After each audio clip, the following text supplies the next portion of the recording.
So James, this is a tremendous role for you. This is, I would argue, probably the biggest kind of gut punch role of the film. What was it like for you, or what trepidation did you have in taking on a role like this?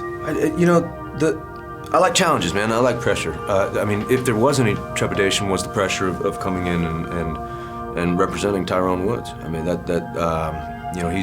he's not here to tell his own story. You know, he made the ultimate sacrifice that night to help other people, and so there was a lot of emphasis on getting it right. You're working with Michael Bay, who is known as a challenging director. What was your Michael Bay experience like? Mine was intense. It was intense, and I love the guy, and I'd love to work with him again. He's a strong director. He works fast.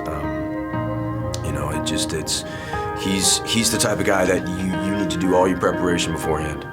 You better be ready, man, because on day one, you need to be ready to do anything in that script at any point, at any time, because things can change very quickly.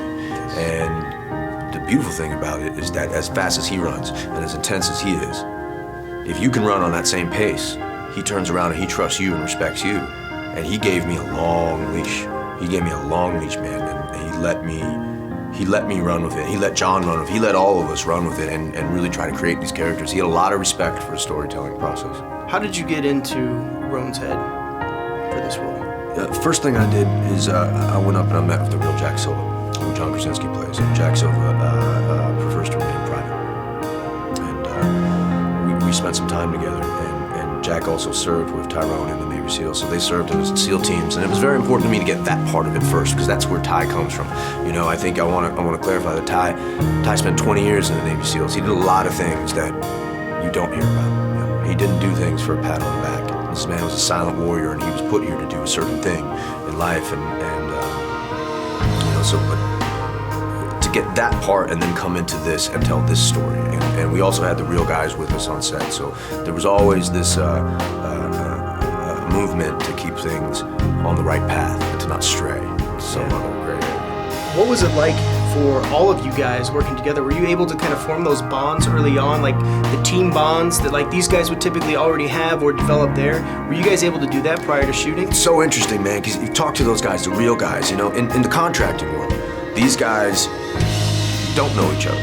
You know, and for instance, here, you know, some of them only talk to each other for a few months.